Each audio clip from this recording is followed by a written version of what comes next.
Welcome to Your Strata Property, the podcast for property owners looking for reliable, accurate, and bite-sized information from an experienced and authoritative source. To access previous episodes and useful strata tips, go to www.yourstrataproperty.com.au.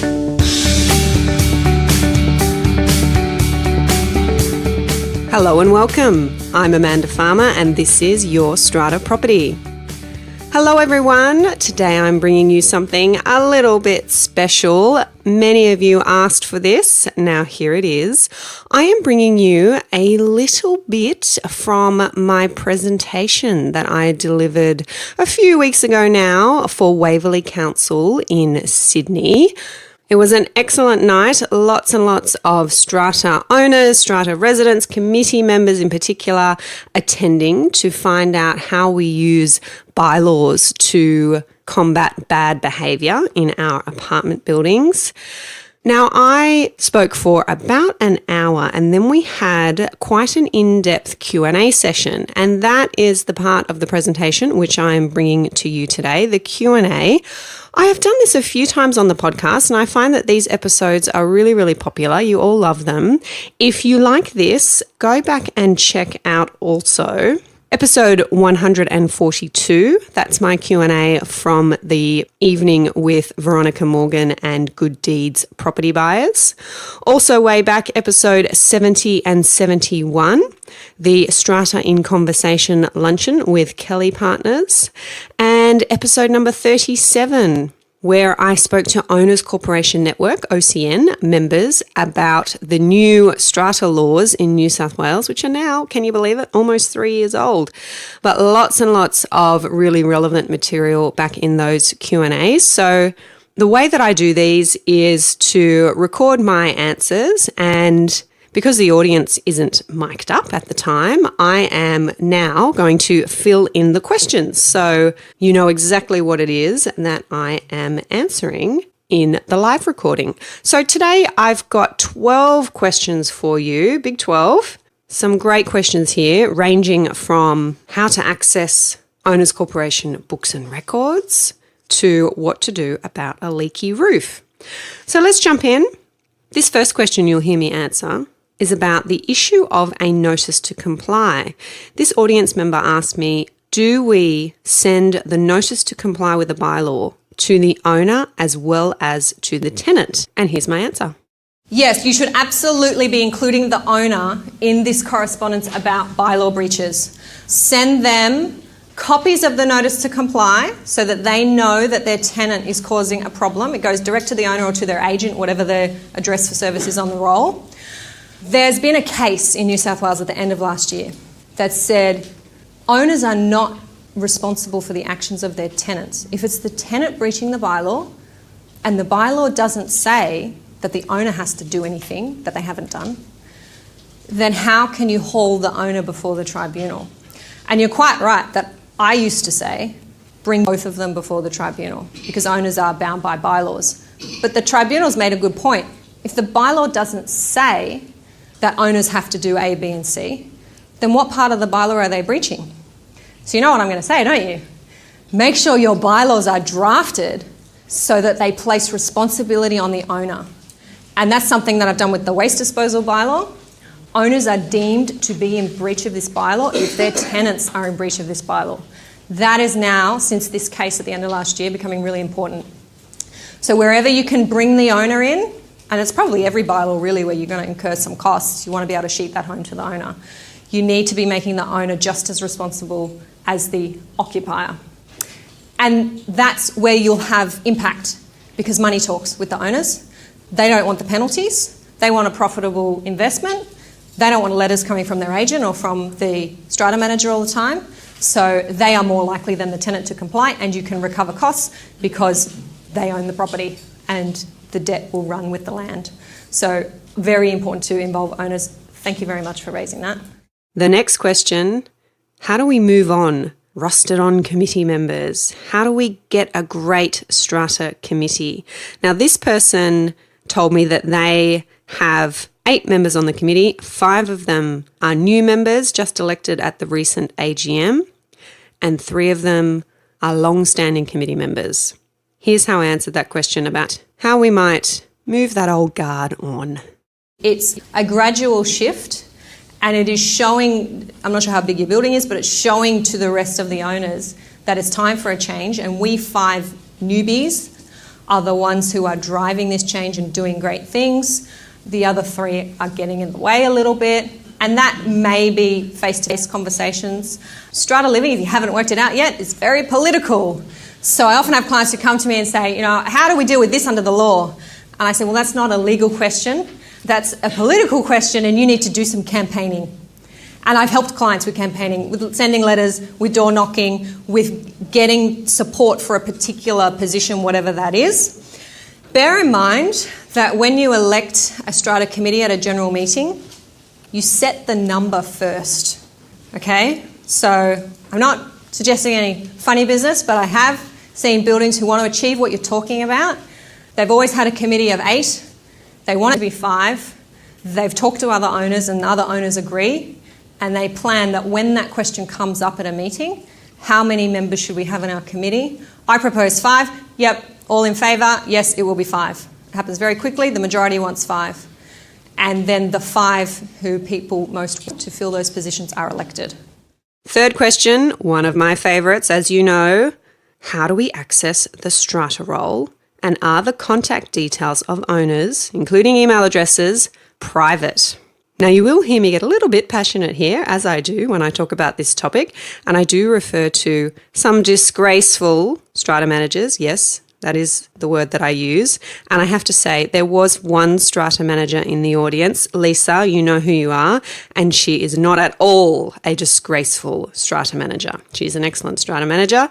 And Lisa, I was not talking about you. Here's what I had to say in answer to that question. The law is very clear. We have case law, very clear.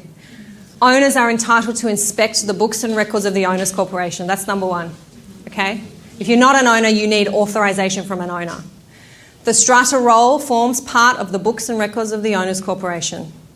The strata roll must contain certain information: the name of the owner, the address for service, the email address if one has been provided. And 90% of the times there's an email address that's been provided. A phone number if one has been provided. So all this personal information must be on the strata roll. The strata roll must be in the books and records, and the books and records must be made available for inspection. The short answer is yes, owners are entitled to the strata roll. It should be handed over. It is almost always never handed over. It drives me insane as a lawyer. I have a Facebook video about this. I have spoken about it on the podcast. I speak about it passionately like this whenever someone asks me. Every event I do, I get asked that question, and it is disgraceful that strata managers don't know the law and will not provide these strata rolls. You can only inspect the record if you have the authority of an owner. So I inspect records all the time because my client is an owner and they've given me a letter that says, I hereby authorise Amanda Farmer to go and inspect the records of the strata scheme. You need that in the same way that purchasers need that when they're doing inspections, and they should always do inspections. So it's $34.10 to inspect the books and records of the Owners Corporation. That is a statutory fee. A helpful strata manager, when you are making an appointment to inspect records, a helpful strata manager will say, what is it that you would like? Because I can email it to you. And you will then say, the strata roll. They will then say, that's $34.10, which is the inspection fee, which they must still charge. It's a fee payable to the Owners Corporation, and they can email you the strata roll. So I get asked all the time, what would you like to inspect? And I say, I'm not telling you, I'm going in to inspect to see what I can find. So either way, you can do it. Next up, here's a little tip for how you might get a little bit more information out of a strata manager or someone who is citing the law to you. And this is a really good trick for anybody who's trying to communicate and get information from your strata manager or somebody, whoever it is, to say, thank you for that. Please tell me the legal basis for your view, including pointing to the section of the legislation where that is set out. You play dumb. I do it all the time. I say, thanks for that. Can you tell me the section? I do it to other lawyers. I do it to strata managers because I approach it with the assumption that I'm missing something. So you can do that too. Next question. How do we get landlords to comply with the requirement to tell us who their new tenants are? So that's called a tenancy notice. I'm not sure if everybody heard. There is a requirement for landlords to tell Owners corporations, generally via the strata manager, of the details of a tenant that has moved into the lot, the name, address, contact details, so you know who's living in the building.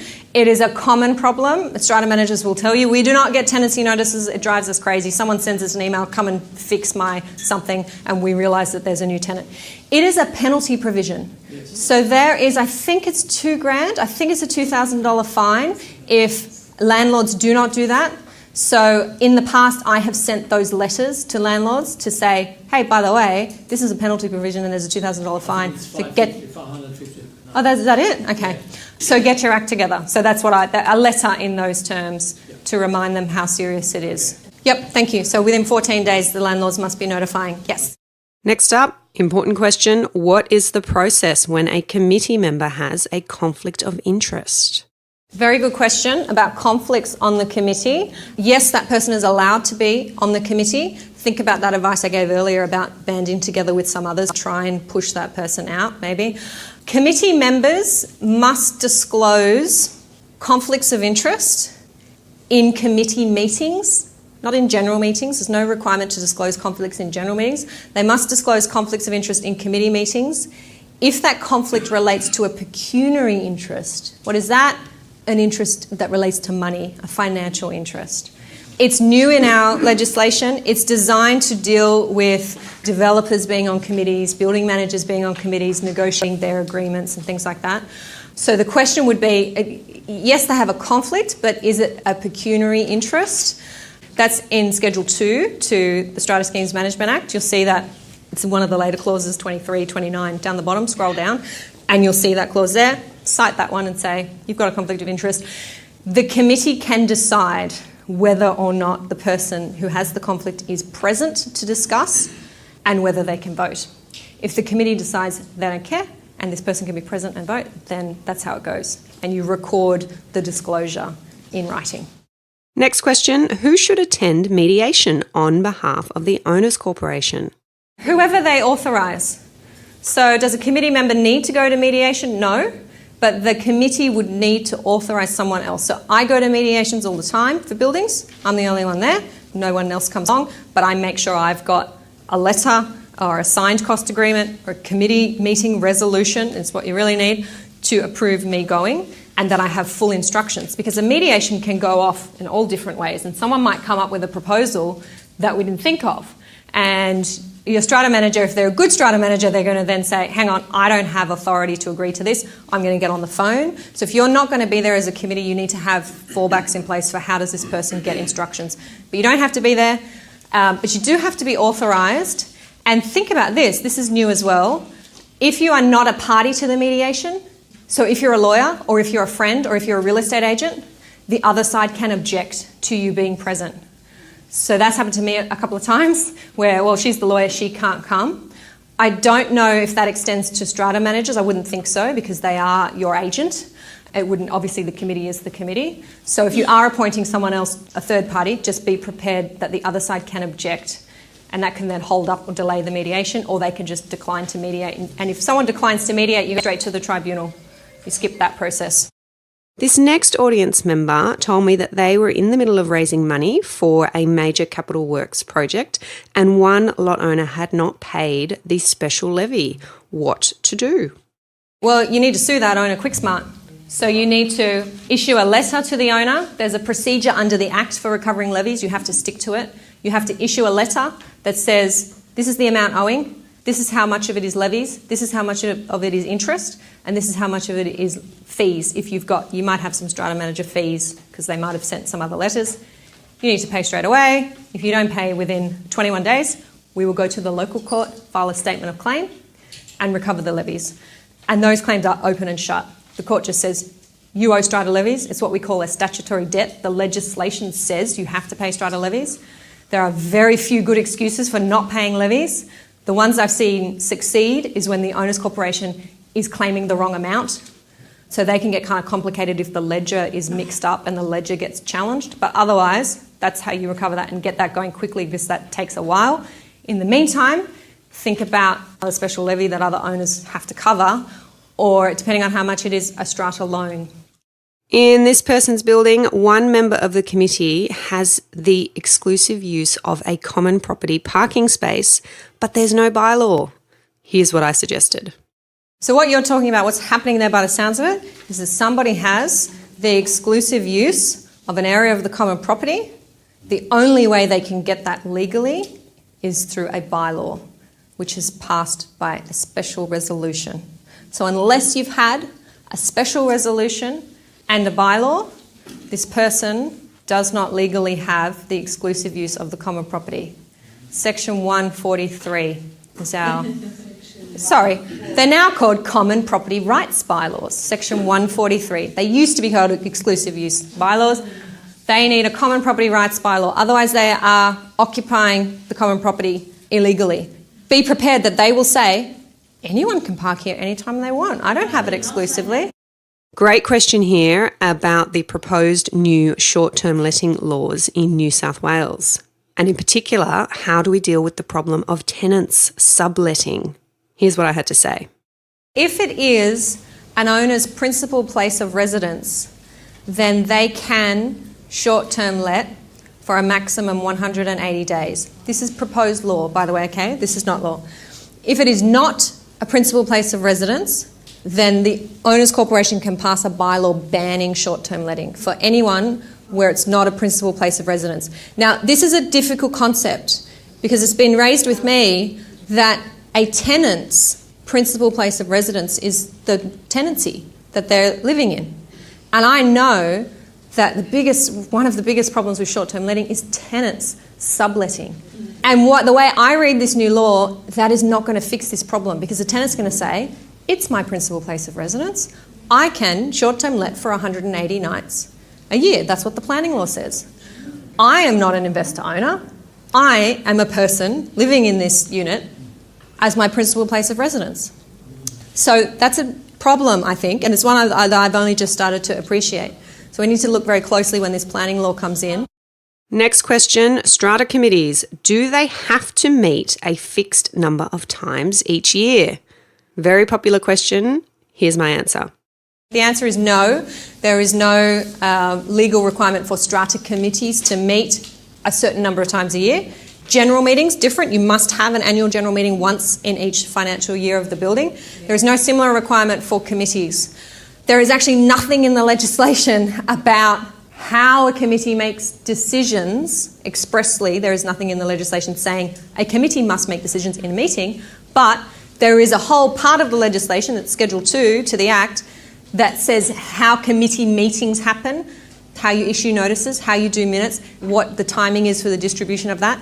So we as lawyers say that whole section wouldn't exist if the legislature didn't intend for decisions to be made in formal committee meeting. And a big problem, and that's why I'm doing the webinar, is that so many people have come to me saying, Amanda, my committee never has meetings, but decisions get made. And I just find out that something's happening. But there was no notice, there was no meeting, there was no minutes of meeting. And this process is important because when you see a notice of committee meeting, you as owners have the opportunity to object to what's being discussed. And if there is 1/3 of owners who say, we do not want this decision made, then the committee cannot make it. You don't know what decision's being made if you don't get a notice. And when I say get a notice, there's different rules for small buildings and different rules for large buildings. Small buildings, the notice just goes on the notice board. It does not have to be distributed. Large buildings, 101 lots or more, the notice must be sent to all owners. Just to confuse you even more, when it comes to minutes, in a small building, the minutes must be sent to all owners. And in a large building, the minutes only get sent if an owner requests them within 7 days. It's almost the reverse. I don't get it. I don't understand. I have to read the legislation every time. This is only in my head because I've recorded a video on it. And it's going to be in the webinar, but it drives everyone crazy. And when I see a strata manager and I say, you need to send those minutes, they say, no, I don't. I can just do it. They're a small scheme. I said, no, small schemes you must send minutes. Large schemes you don't. It's very confusing. Here's an interesting one. How do you get rid of an incompetent strata manager? Here's what I had to say. Do you know what you do? You listen to the episode of the podcast that I produced yesterday, published yesterday, episode 154. We talked about exactly that question. You go back to the contract you look at the duties of the strata manager under the contract, point out those duties in the contract that they're not fulfilling, and you can go to the tribunal and you can seek an order terminating a strata manager's contract if they're not meeting their obligation. Now, finally, and I actually think we're up to 13 questions. I said 12, got a bonus. What to do about a leaking roof that the owner's corporation will not fix? Here's my guidance. Well, you don't have to worry about the bylaws because I'm not sure. It depends on what your bylaws say, but it's in the legislation. It's Section 106. An owner's corporation must repair and maintain the common property. And all of our cases in New South Wales about that, Court of Appeal, the Supreme Court, the Tribunal, they have all agreed that that is a strict and absolute duty. There is no excuse for not repairing and maintaining the common property. It doesn't matter that it's too expensive. It doesn't matter that you don't have the money. It doesn't matter that you're planning to do it. If the roof needs to be done and you have a report that says it needs to be done, or the water is coming into your bedroom, it obviously needs to be done. The owner's corporation must, under the legislation, forget about any bylaws, must do the work. And that is the most common application I see to the tribunal. Lot owners taking buildings to the tribunal because repair and maintenance work needs to be done and it is not being done. And it ends up either the owner's corporation agrees and says, all right, yeah, we'll do it now, or it becomes a fight between building experts. One says it doesn't or it's different, and the other says it does and this is what needs to be done. So Section 106, absolute strict duty, that would be the avenue that I would go down if I were you. And that is the inside scoop on my Q&A session at the Waverley Council Education Evening from March 2019. I hope you enjoyed that. Lots of gold there for you. Do let me know your thoughts. Drop me a line, amanda@yourstrataproperty.com.au, or post your comment under this episode on the website. I'll have Arena back next week. Looking forward to it. Catch you then. Thank you for listening to Your Strata Property, the podcast which consistently delivers to property owners reliable and accurate information about their strata property. You can access all the information below this episode via the show notes at www.yourstrataproperty.com.au. You can also ask questions in the comments section, which Amanda will answer in her upcoming episodes. How can Amanda help you today?